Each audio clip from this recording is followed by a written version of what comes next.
இயற்கை பேரிடர்களை சந்தித்தும் சிறிதும் அசராமல் காலங்கள் கடந்து கம்பீரமாக காட்சியளிக்கும் திருச்செந்தூர் முருகன் கோவிலின் நிலை குறித்து வரும் தொகுப்பில் பார்க்கலாம். தென் மாவட்டங்களில் பொழிந்த கனமழையின் வெள்ளப்பெருக்கால் தூத்துக்குடி, நெல்லை உள்ளிட்ட மாவட்டத்தின் பல்வேறு பகுதிகள் நிலை குலைந்தன. இதில் தூத்துக்குடி மாவட்டம் ஒட்டுமொத்தமாக உருகுலைந்ததோடு கடலோர கிராமங்களான காயல்பட்டினம் உள்ளிட்ட பகுதிகளும் பெரும் பாதிப்பை சந்தித்தன. இச்சூழ்நிலையில் திருச்செந்தூர் கடலையொட்டி அமைந்துள்ள பிரசித்தி பெற்ற முருகன் கோயிலில் வெள்ளப்பெருக்கினால் எந்த பாதிப்பும் ஏற்படவில்லை என்று கூறப்படுகிறது. இன்று மட்டுமல்ல, பல நூறு ஆண்டுகளாக புயல், சுனாமி போன்ற பேரிடர்கள் அனைத்தும் தாக்கினாலும் இந்த கோயிலுக்குள் மட்டும் தண்ணீர் தேங்கியதும் இல்லை, சேதம் ஏற்பட்டதும் இல்லை என்றும் சொல்லப்படுகிறது.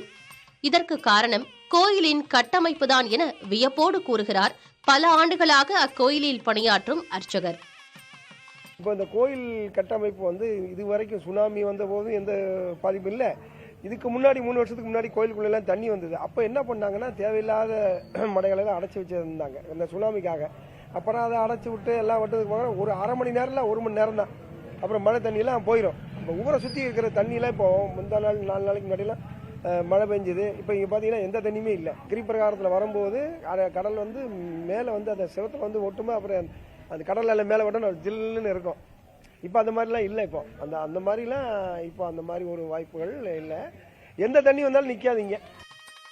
கிட்டத்தட்ட 2000 ஆண்டுகளுக்கு முன்பு சித்தர்களால் உருப்பெற்ற திருச்செந்தூர் முருகன் கோயில் 17ஆம் நூற்றாண்டில் கோயிலின் கோபுரமும் கட்டப்பட்டு விரிவாக்கமும் செய்யப்பட்டுள்ளது. கடல் நீர் உள்ளே புகாதவாறும், எவ்வளவு பெரிய அலைகள் மற்றும் சுனாமி போன்ற பெரும் பேரிடர் வந்தாலும் பாதிப்பு ஏற்படாதவாறு கோயில் கட்டமைப்பு உள்ளதாகவும், அதிக அளவில் மழை பொழிந்தாலும் கூட கோயில் மற்றும் நகரத்திற்கு பாதிப்பு ஏற்படாத வகையில் வடிகால்கள் உருவாக்கப்பட்டுள்ளதாகவும் கோயில் நிர்வாகத்தினர் கூறுகின்றனர். 2 பிரகாரம் இருக்கு. மூலஸ்தானம் எல்லாமே கல்லு கட்டிருக்காங்க. கீழே பேஸ்மெண்ட் ஃபுல்லாக ராக்கு. இந்த கடல் உள்ள வந்தாலுமே இந்த பேஸ்மெண்ட் அசைக்க முடியாது. அந்த அளவுக்கு ஒரிஜினல் ராக்கு, ஸ்டாண்டர்ட் ராக்கும்பாங்க. அந்த ராக்கில் தான் கட்டியிருக்காங்க. தண்ணி எவ்வளவு மழை பெஞ்சாலும் தண்ணி அந்த கோயிலுக்குள்ள போகாது. உள்ள போய் வெளியே வர்றதுக்கு கீழே கன்சீல் ட்ரைனேஜ் கொடுத்துருக்காங்க. கல்லுலே உள்ளே அண்டர் கிரவுண்ட் ட்ரைனேஜ் நம்ம போடுவோம்ல, ட்ரைனேஜ் ரோட்ல எல்லாம் போடுறாங்கல்ல, அதே மாதிரி கன்சீல் ட்ரைனேஜ் அந்த காலத்திலே பண்ணிருக்காங்க. நீங்க ஒரு இருப்பு அளவு இந்த அளவுக்கு உயரம் இருக்கும். உள்ள இறங்கி கிளீன் பண்ணலாம், அந்த அளவுக்கு இருக்கு. வெளிப்பிரகார 2 பிரகாரம் இருக்கு. அதுல அவுட்டர் பிரகாரத்துல செஞ்சிருக்காங்க. திருச்செந்தூர் நகரமே பாத்தீங்கன்னா அந்த காலத்துல ஒரு கிராமமா இருக்கும் போதே நல்ல மேடான பகுதியில தான் இந்த ஊர் அமைஞ்சிருக்கு. கோயிலும் நல்ல மேடான பகுதி. அதனால நீங்க கடலும் உள்ள வர்றதுக்கு வாய்ப்பு இல்லை, மழை தண்ணியுமே உள்ள வர்றதுக்கு வாய்ப்பு இல்லை. மேல திருச்செந்தூர்ல தான் இந்த பாதிப்புகள் இருக்கு. கீழே திருச்செந்தூர்லயுமே இப்ப பாதிப்பு கிடையாது. மேல திருச்செந்தூர்ல இருக்கிற நிறைய கால்வாய்கள், கிளை கால்வாய்கள் அந்த கடத்துல திட்டமிட்டு உருவாக்குறதுனால அங்கேயே நிறைய தண்ணி எல்லாம் வடிஞ்சு போயிருச்சு. அதனாலதான் ஊருக்குள்ள பெருசா இல்ல.